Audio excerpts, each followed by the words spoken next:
الفريق الاول. مبروك يا ابو رامي، مبروك.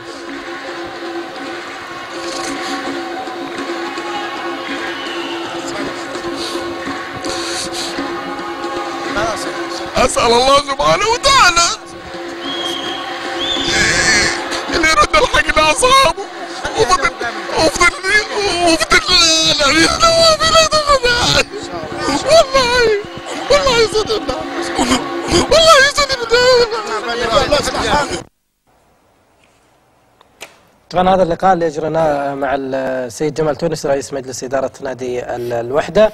بعد اللقاء طبعا السيد جمال دخل في نوبه بكاء حاده، وراح نشوف الان في اللقطات.